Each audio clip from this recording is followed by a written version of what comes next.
Cette émission vous est présentée grâce à la participation financière des caisses Desjardins de la Basse-Lièvre et du Cœur des Vallées, qui se distinguent par leur nature coopérative et leur implication au sein de la communauté.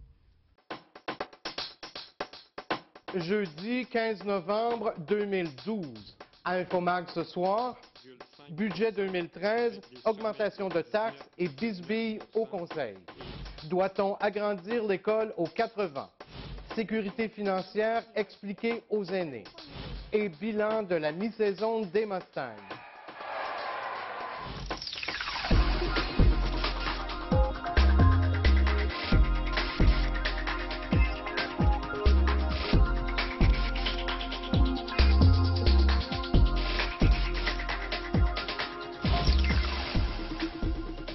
Bonsoir, Mesdames, Messieurs. Bienvenue à Infomag, votre magazine d'information locale.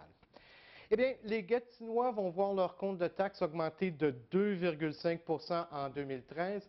C'est du moins ce qui ressort des 2 journées de consultation publique qui se sont déroulées en début de semaine. En effet, la majorité des conseillers a indiqué qu'ils voteraient en faveur du budget de 521 millions de dollars en décembre prochain. En plus de la hausse de l'impôt foncier, les contribuables vont devoir payer plus pour utiliser certains services, notamment pour l'obtention de permis ou encore pour l'utilisation des parcomètres. Le vote final sur le budget va avoir lieu le 4 décembre prochain, mais on sait déjà que certains conseillers d'Action Gatineau vont voter contre le budget. C'est le cas du chef intérimaire du parti et conseiller de Buckingham, Maxime Pedneau-Jobin. Mais pour moi, c'est clair que j'appuierai pas un budget qui est comme ça, pour toutes sortes de raisons, entre autres parce que, aussi, une des choses qu'il fallait qu'on fasse cette année, c'est faire le ménage. On a créé une commission de révision des programmes pour analyser ça, pour voir si ce qu'on fait, on veut toujours le faire. Puis on n'a rien fait de ça. Le rapport va être déposé en janvier ou en février. Puis ça, pour moi, ça n'a pas de bon sens. On hausse les taxes, mais il faut aussi qu'on se remette en question. Puis en 4 ans, on ne l'a pas fait une fois. Ça, pour moi, c'est une raison en soi là, qui est suffisante pour voter contre le budget. Les discussions du début de semaine sur le budget ont été plutôt houleuses. En effet, Action Gatineau a tenté de faire adopter une proposition pour réaffecter 2,1 millions de dollars en provenance du pacte fiscal pour les politiques sociales, mais la proposition a été rejetée.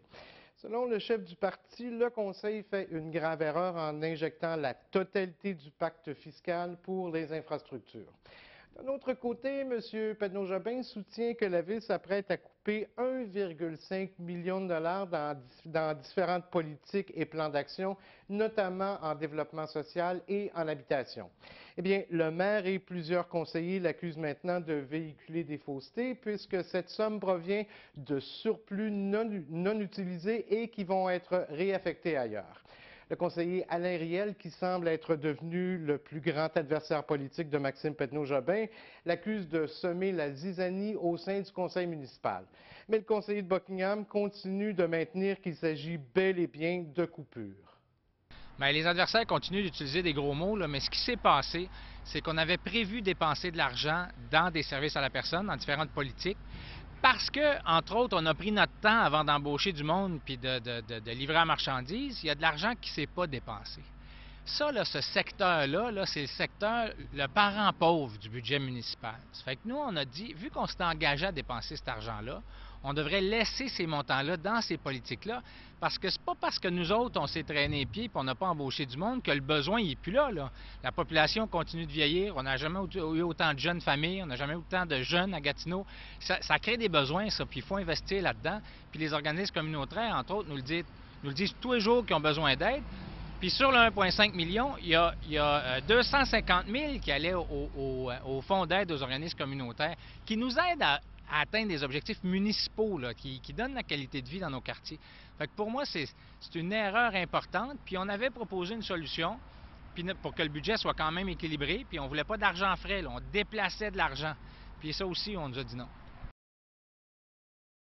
Alors, je tiens à vous préciser que TVC Basse-Lièvre a tenté de rejoindre M. Riel à quelques reprises pour avoir une entrevue, à obtenir son point de vue, mais que ce dernier n'a toujours pas retourné nos appels. Le budget 2013 de la Ville de Gatineau va être présenté en direct sur nos ondes le mardi 4 décembre prochain dès 17 h. Le commissaire scolaire Marc Carrière, qui représente une partie de Masson et une partie de Angers, souhaite que la CSCV entreprenne des démarches pour l'agrandissement de l'école aux 80 dans le secteur Masson-Angers. On sait que la commission scolaire des Draveurs a annoncé en début de semaine son intention de construire une école dans l'est de Gatineau, soit entre les boulevards Lorrain et de l'Aéroport. M. Carrière soutient que cela démontre la croissance démographique du secteur et les écoles de Masson-Angers seront bientôt pleines à capacité et M. Carrière craint que les parents soient tentés d'envoyer leurs enfants à l'école de la commission scolaire voisine.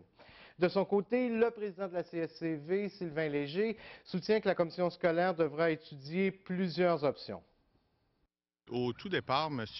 Carrière, effectivement, il y a des inquiétudes par rapport à notre clientèle du côté ouest de notre territoire, excusez-moi. Et puis, au mois de décembre, au début décembre, le Conseil va effectivement se pencher sur tous les bassins d'alimentation de toutes nos écoles du secteur ouest.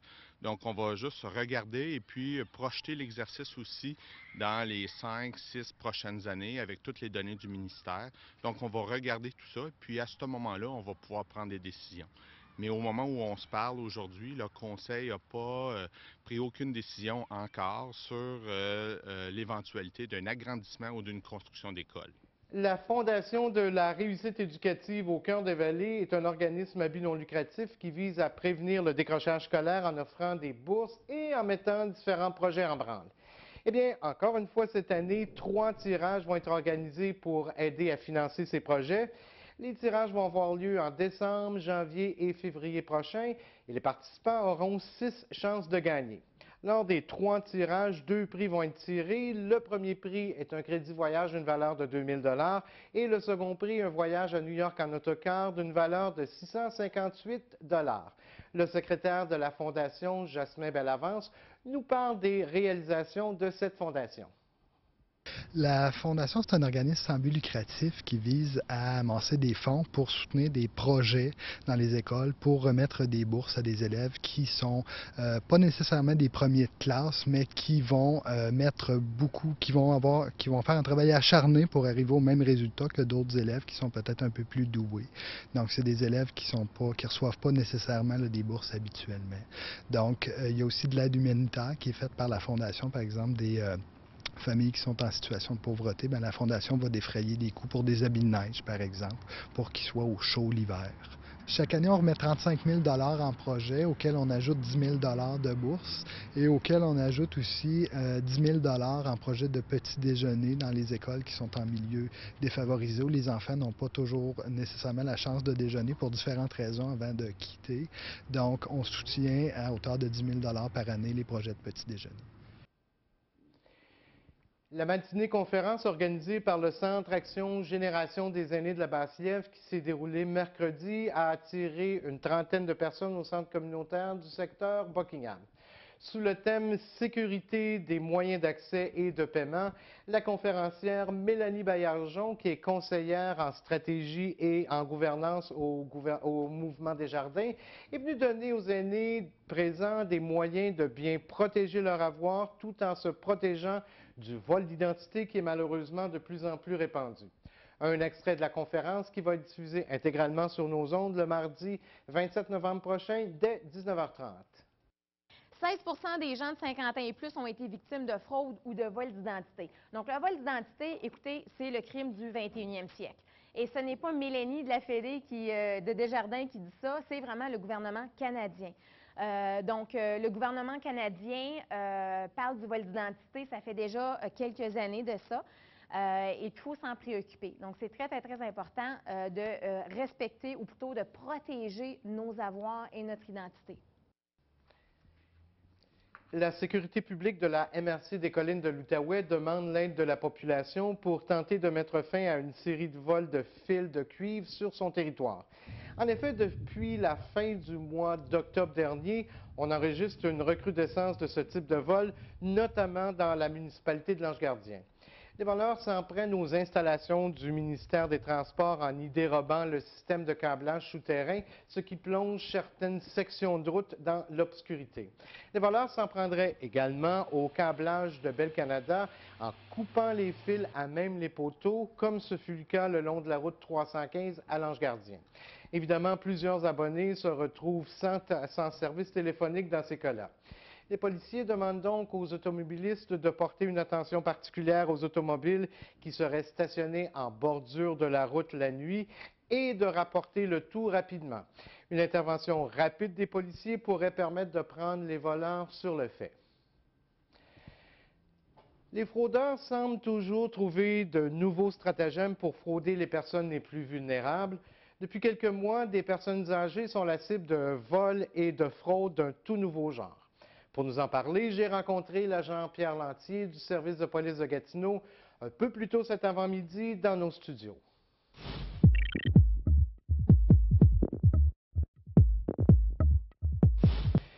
Pierre Lantier, évidemment, on a parlé depuis quelques années de différentes formes de fraude. On a parlé entre autres là, des gens qui s'approchaient avec des cartes routières et qui tentaient de frauder des personnes un petit peu plus vulnérables. Il semblerait que les fraudeurs adaptent de plus en plus leur fraude aux victimes. Deux nouveaux phénomènes qui viennent d'arriver. D'abord, le vol par distraction. Pouvez-vous nous en parler un petit peu? Oui, ce que je peux vous dire pour le vol par distraction, comme on a déjà vu dans le passé, souvent ces voleurs-là approchaient des personnes vulnérables, des personnes âgées dans les terrains de centre d'achat pour demander des indications, carte routière, ces choses-là. Donc, ce que je vous dirais qui se produit présentement, c'est un nouveau phénomène, c'est que souvent, ils vont approcher encore là des personnes âgées, personnes vulnérables, prétextant que leur enfant est malade. Donc, les suspects comme tels sont souvent accompagnés, c'est un homme et une femme, d'un enfant présumément malade. Ils vont demander des directions pour se rendre à l'hôpital et la personne, comme de raison, va les donner.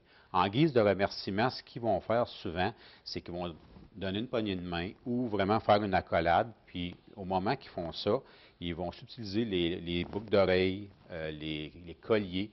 On aura même jusqu'à des bracelets, des bagues qu'on a vues dans certains dossiers. Donc, ils sont très habiles, c'est des professionnels. Donc, la personne vulnérable s'en aperçoit pas. Souvent, elle s'en aperçoit seulement rendue chez elle. Donc, il y a vol à ce moment-là de bijoux. Ça va aller jusqu'à même prendre des effets personnels dans le sac à main de la dame. Donc, ils sont très, très rapides et très habiles. Là, vous nous dites que c'est un phénomène qui est un petit peu, en fait, qui est nouveau. On a recensé là, à peu près combien de ces cas-là? Et est-ce qu'on a une espèce de description des fraudeurs? Ce que je vous dirais, on a eu peut-être entre 5 et 6 dossiers. Je n'ai pas les chiffres exacts, mais c'est à peu près ça pour le moment. C'est des gens qui s'expriment aussi bien en anglais qu'en français avec un fort accent étranger. Tout comme les gens avec la carte routière. Oui, c'est sensiblement le même groupe de personnes. À un moment donné, je sais qu'on avait un peu avancé, qu'il pouvait y en avoir une centaine qui opéraient beaucoup là, au Québec, surtout dans la région de Montréal, mais maintenant là, dans la région de Gatineau et d'Ottawa. Et l'autre phénomène, on parle de fraude par compassion. Qu'est-ce que c'est et quelle est la différence entre les vols par distraction? La fraude par compassion, c'est souvent, encore là, c'est des personnes âgées, des grands-papas, des grands-mamans, qui vont se faire appeler par un suspect qui prétend être leur petit-fils. Donc, ce petit-fils-là, qui est un fraudeur à ce moment-là, va appeler et va dire bonjour grand-maman, bonjour grand-papa. Là, souvent, les grands-parents vont répondre « Ah, c'est un tel, t'es un tel », ils vont souvent nommer le prénom. Donc, à ce moment-là, il va prétendre être pris sur le bord de la route, qu'il a besoin d'argent pour payer une remorqueuse. Ça peut aller jusqu'à « je suis en prison, j'ai besoin d'argent pour sortir, pour une caution ». Donc, il va demander aux grands-parents de déposer de l'argent, soit par chèque ou argent comptant, dans un compte. À ce moment-là, les personnes vont donner leurs identités, les numéros de compte, ces choses-là. Et ce qui devient très dangereux à ce moment-là, il y a des fraudes qui sont commises, c'est souvent des milliers de dollars. Donc, ça se passe par téléphone et c'est souvent des gens là, qui n'ont aucun lien avec ces personnes-là. Évidemment, pour les personnes âgées, dans les deux cas, on fait appel à la bonne volonté, à cette espèce de sentiment d'aider d'autres personnes. Comment ces personnes-là, comment on peut tenter là, de prévenir ces fraudes-là? Je Je vous dirais pour la fraude par compassion, ce qui est très important avant, ne jamais donner d'argent à distance par téléphone comme ça. Ça, c'est la première chose. Et de communiquer immédiatement après l'appel avec soit notre petit-fils, s'il est assez âgé pour avoir un téléphone cellulaire, ou avec la famille de celui-ci. Pour est-ce que c'est vrai qu'il est pris en quelque part, est-ce que c'est vrai qu'il a besoin d'argent, ces choses-là. Ne jamais aller de l'avant avec ça avant d'avoir fait des vérifications et bien entendu de communiquer avec le service de police lorsqu'on constate que c'est une fraude. Dans l'autre dossier, au niveau des vols par distraction, je vous dirais de toujours garder une distance sécuritaire quand quelqu'un nous demande un renseignement. La personne peut avoir une bonne volonté de vraiment savoir connaître un chemin ou ces choses-là, mais garder une distance sécuritaire, ne jamais donner la main, ne jamais faire de l'accolade, encore moins. Et je dirais, peut-être je m'adresse un peu plus aux dames à ce moment ici, souvent on voit que les sacs à main sont ouverts. Toujours faire certain que votre sac à main est fermé, autant là que dans un centre d'achat. Ça évite justement les vols par distraction. Quand on parle de vol par distraction, on peut facilement imaginer qu'on parle de vol de petite valeur, des bijoux qui ne valent pas nécessairement des milliers de dollars. Est-ce que ces crimes-là, ces fraudes-là sont prises au sérieux par le service de police? Oui, je vous dirais que c'est pris très au sérieux parce que c'est souvent un phénomène qui commence et après ça, ça s'agrandit. Donc, on invite les gens à rapporter tout genre de crimes comme ça. Souvent, ça va aller, oui, des bijoux peut-être de moindre valeur, mais souvent, ils vont prendre également les cartes d'identité, que ça l'amène à des fraudes. Ouais. Ils vont souvent aller jusqu'à voler au niveau là, des comptes de banque. Donc, soyez vigilants et toujours prendre des précautions lorsqu'on est approché par quelqu'un. Agent Lantier, évidemment, on va suivre ça de près. Merci du temps que vous nous avez consacré. Et bien, écoutez, on va vous souhaiter éventuellement là, de réussir à démanteler ces réseaux-là. Merci, bonne journée. Merci.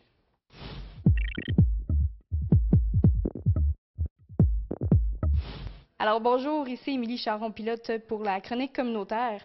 Aujourd'hui, je suis en compagnie de Martine Cahouette de l'Association québécoise des troubles d'apprentissage de l'Outaouais, qu'on appelle aussi Aketa Outaouais.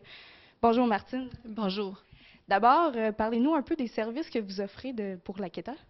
OK. Donc, l'Aketa Outaouais, c'est un organisme sans but lucratif qui a pour mission d'aider les adultes, les enfants et les parents ayant des troubles d'apprentissage ou un TDAH.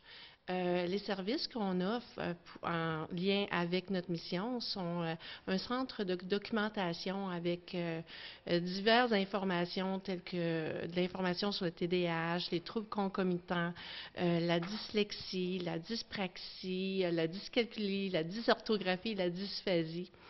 Ensuite, on a un service d'intervenante. Moi, je suis intervenante à l'Aketa. Donc, ce que j'ai à faire, c'est vraiment l'écoute active au niveau de guider les familles, vraiment évaluer les besoins, voir vraiment ce qu'on peut offrir davantage pour les aider. Donc, s'ils ont besoin d'autres services, je regarde ça avec eux. Donc, c'est de l'information, outiller aussi beaucoup les familles. Ensuite, il y a des services au niveau des camps répit. On a 6 camps répit au niveau de l'année scolaire. Donc, c'est 6 fins de semaine vraiment offerts pour les familles dont ils ont des enfants avec un TDAH. Et puis, finalement, il y a les conférences et les différentes activités qu'on offre. En collaboration ensuite avec le C3S de Gatineau, les 12, 21 et 28 novembre, de 18h30 à 20h30 au CLSC Lagap. Il y aura 3 soirées d'information gratuites sur le TDAH. Les thèmes abordés seront ensemble démystifions le TDAH, ensuite l'encadrement et finalement la médication. Réservez vos places. Les places sont limitées, donc communiquez avec l'Aketa Outaouais. Pour finir, il y aura un café-rencontre le 5 décembre prochain portant sur la dyslexie et la dyspraxie. C'est moi qui est intervenante qui va animer la discussion. Et pour finir, pour avoir de plus amples informations sur nos activités, consultez notre site Internet au www.ca aketaoutaouais.qc.ca ou téléphoner au 819-777-3126. Merci beaucoup, Mme Cahouette. Alors, si vous êtes intéressé à avoir plus d'informations concernant les troubles d'apprentissage, vous pouvez justement visiter leur site web, qui est une mine d'informations assez complète. C'était Émilie Charon-Pilote pour la chronique communautaire.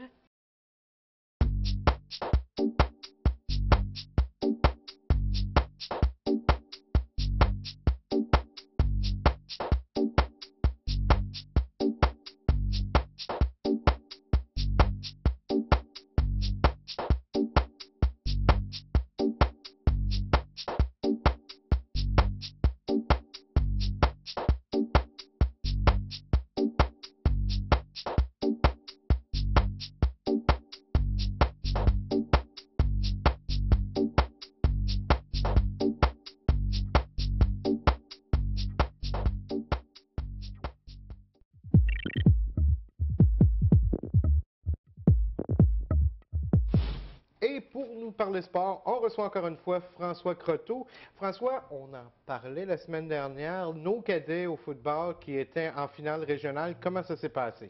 Ça a très bien été. Ils ont remporté une belle victoire de 39-22 contre les représentants de l'Égablière. On sait que c'était encore les deux mêmes équipes, là. D'ailleurs, Michel Leroy avait soulevé certains points, oui, on en a parlé.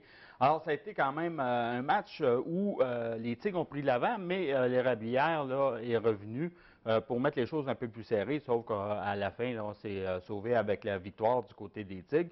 Il faut souligner des performances individuelles intéressantes. Là, Sébastien Belland, porteur de ballon, qui a réussi pendant le match là, 5 touchés, alors toute une performance. Et lui, il sera éligible là, à jouer avec les juvéniles l'an prochain, ainsi que Dominique Lépine et Ben Legendre aussi, qui agissait à titre de corps arrière. Donc, c'est encore une belle relève là, pour les Tigres juvéniles. Et écoutez, on félicite là, les entraîneurs et tous les joueurs qui ont participé là, à cette finale-là. Eux ne vont pas au bol d'or, mais quand même, il y aura une finale interrégionale qui aura lieu le 24 novembre prochain au collège Saint-Jean-Vianney dans la région de Montréal. Alors, c'est l'équivalent d'un bol d'or. Un interrégional, là, c'est aussi bon. Tout à fait. Alors, on va souhaiter bonne chance à nos cadets. Oui. On parle, le réseau sport étudiant du Québec, section Outaouais, là, on a eu une espèce de petit jeu de chaise musicale en ce qui concerne la direction générale. Il semblerait que c'est réglé maintenant. Oui, on a eu beaucoup de mouvements au cours des derniers mois. Là. Il y avait M. Piché qui était là, qui a remplacé Jean Mercier, qui lui a quitté. M. Piché a quitté à nouveau. Jean Mercier était revenu comme pour assurer l'intérim, naturellement. Et finalement, c'est le choix du conseil d'administration s'est arrêté sur Mme Hélène Boucher, qui va entrer en poste le 19 novembre prochain. Mme Boucher a œuvré dans plusieurs institutions scolaires au cours des années. Et depuis les 3 dernières années, elle occupait le poste de coordonnatrice aux saines habitudes de vie du réseau, justement. Alors, on la félicite et on lui souhaite bonne chance parce que c'est important, le sport et les études. Tout à fait. Ouais. On parle maintenant, OK, les Mustangs qui en arrivent là, tout à fait à la mi-saison. Et en fait, ça s'est bien passé. On a dominé presque toute la première moitié de la saison. Oui, on a dominé, là, on peut mettre un petit bémol là-dessus, c'est-à-dire qu'il y a une lutte là, réellement à 3 qui se dessine, puis c'est un peu comme l'an dernier, là, entre les Mustangs, l'équipe de Ottawa-Ouest et les Canadiens, l'équipe de ce qu'on appelle Ottawa-South. On voit qu'au niveau du classement, ces 3 équipes-là là, se suivent. Si on ajoute les parties de recul là, aux Canadiens d'Ottawa, c'est eux qui seraient premiers. Donc, on voit que ça va être une lutte à finir. Et ça ressemble de beaucoup à ce qu'on a vécu l'an dernier. Les performances de l'équipe sont similaires. On a rencontré à peu près les mêmes problèmes aussi au niveau blessures. L'an dernier, en début de saison, il y a eu beaucoup de joueurs de blessés. Cette année, ça a été la même chose, sauf qu'il y a des joueurs quand même qui ont répondu là, dans les derniers matchs. Si je prends, par exemple, Dominic Robinson, en fin de semaine, dans les 2 matchs, 7 buts, 3 passes. Alors, lui, il a donné un bon coup de pouce. Il y a aussi Vincent Lauzon, 3 buts, 4 passes pour 7 points dans les 2 matchs en fin de semaine. Et Jérémy Maillé-Bizier, 1 but, 5 passes et pour 6 points. Donc, au niveau des classements, on voit que là, Dominic Robinson est maintenant premier ex-aequo avec Brett Madigan de Perth. Et puis, Vincent Lauzon, qui lui aussi a déjà été premier, là, cette saison est rendu 5e. Alors, ça augure bien pour la suite des choses. Et vendredi soir, d'ailleurs, on rencontre Metcalfe ici au centre sportif à compter de 20 heures. Metcalfe qui ont remporté la semaine dernière, en fin de semaine, une victoire contre Ottawa-Ouest. Alors, on voit là, que tout le monde peut battre tout le monde. Et ça va être très intéressant. On sait qu'à compter de décembre et en janvier, on joue presque uniquement contre les équipes de division. Alors, ça va tout être des matchs de 4 points. C'est à suivre. Donc, rendez-vous demain soir au centre sportif pour aller encourager nos Mustangs. Oui. Vous voulez, le prochain sujet, vous parlez toujours de hockey, mais vous nous parlez un petit peu de violence là, dans les arénas. Ben oui, on a pu voir ça. Là. Je sais que nous autres, les Mustangs, déjà, on a eu un incident entre un spectateur et un joueur. On a vu dans le midget 2B il y a quelques semaines au niveau là, un entraîneur et des parents qui en sont venus au coup. Et en fin de semaine dernière, là, dans une rencontre de Bantam B, ici même à Buckingham, les deux entraîneurs se sont enguirlandés. Alors, je pense qu'il faut calmer le jeu absolument. Je pense qu'il va falloir que Hockey Québec, Hockey Outaouais, les dirigeants des associations soient beaucoup plus stricts pour ne pas tolérer ces choses-là. C'est très néfaste pour l'image du hockey. Malheureusement, souvent, ce ne sont qu'une ou c'est un petit groupe, mais ça rejaillit sur l'ensemble. Donc, il y a quelque chose à faire, là, je pense, de ce côté-là. Tout à fait. Écoutez, ceux qui ont envie de se battre, peut-être peuvent se présenter au nouveau club de boxe là, qui ouvre ses portes là, très bientôt dans le secteur Buckingham. Effectivement, c'est le club de boxe Les Gants Dorés. On avait parlé lors du dernier gala de boxe qui a eu lieu à Gatineau. Ça ouvre samedi, le 17 novembre. Et, écoutez, vous pouvez assister, c'est-à-dire vous êtes invité à assister à un entraînement de boxe gratuit. Alors, si vous voulez essayer ça, vous allez voir qu'est-ce que c'est. C'est situé au 470 de la rue principale. C'est en haut de la bijouterie Hull. Et écoutez, il y a de l'entraînement pour tous, le débutant, compétiteurs, hommes, femmes, enfants, familles, même les 55 ans et plus. Il n'a pas dit que je n'irais pas faire un tour. Et écoutez, on sait que la boxe est extrêmement populaire. Alors, on leur souhaite bonne chance. Et pour plus d'informations, c'est le 819-208-8901. Voilà. On en a parlé un petit peu la semaine dernière. Ringuette, le Fusion de Gatineau qui participe à la Ligue nationale de Ringuette. Et vous pouvez un petit peu nous parler de cette équipe-là, quelques résultats et tout ça. Oui, on sait qu'ils ont élu domicile là, cette année à Buckingham. La majorité de leurs parties locales sont disputées ici, soit le samedi ou le dimanche, parce qu'on comprend que la Ligue là, est nationale, même si la division, c'est les Maritimes et le Québec. Donc, il faut jouer la fin de semaine. Début de saison un peu difficile là, pour le Fusion. Une fiche d'une victoire et 7 défaites. Ils sont présentement au 6e rang. C'est leur 5e saison. Donc, on peut dire que l'équipe est encore jeune quand on affronte là, des équipes aguerries là, de l'Ontario ou même des Maritimes. J'en profite pour regarder, là, en fin de semaine, ils sont au Nouveau-Brunswick à Fredericton pour rencontrer l'Attaque. Prochaine partie locale, dimanche le 25 novembre, ici à Buckingham, à compter de midi. Et je souligne aussi Émilie Laverne, qui est la meilleure buteuse ou le meilleur pointeur de l'équipe, avec 10 buts, 5 passes pour 15 points. Vous nous parlez maintenant badminton, des bons résultats pour Samuel Lacombe. Oui, c'était l'Omnium Black Knight de Gatineau en fin de semaine dernière. Il a remporté 3 médailles d'argent. Il espérait peut-être là, accéder au podium, au plus haute marche du podium, mais malheureusement, à chaque fois, il a perdu en finale. Et il s'est mesuré tout le temps contre le même adversaire. Alors, ça doit être un peu frustrant, mais en fait, c'est Mathieu Morneau, lui, qui a remporté là, 3 médailles d'or. Et à ce moment-là, il a été nommé le meilleur joueur du tournoi. Tournoi excessivement relevé. Il faut souligner aussi que Félix Deblois-Bocage, on en avait parlé, il représentait le Canada à une compétition en Malaisie, a débarqué ici presque de l'avion pour venir jouer sur le court. Il a remporté 2 médailles d'or en simple et en double.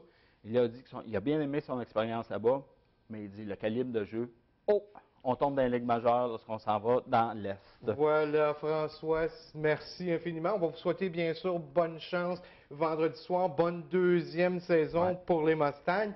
Alors, c'est ce qui complète notre émission pour aujourd'hui. Je vous invite à rester des nôtres. Tout de suite après notre émission, l'émission Mise à jour Outaouais, alors que Daniel Séguin reçoit Isabelle Dessureau, qui est la présidente de MaTV. Alors, on va évidemment parler de la nouvelle programmation qui commence dès lundi. Quant à nous, on se revoit mardi prochain pour l'émission Infomag. Même heure pour les gens du secteur Buckingham, Masson-Angers et l'Ange-Gardien. Mais je rappelle aux gens du reste de l'Outaouais qu'on est en rediffusion à 21h et à 23h. Mon nom est Michel Pilote. Passez une bonne fin de soirée sur nos ondes. À mardi.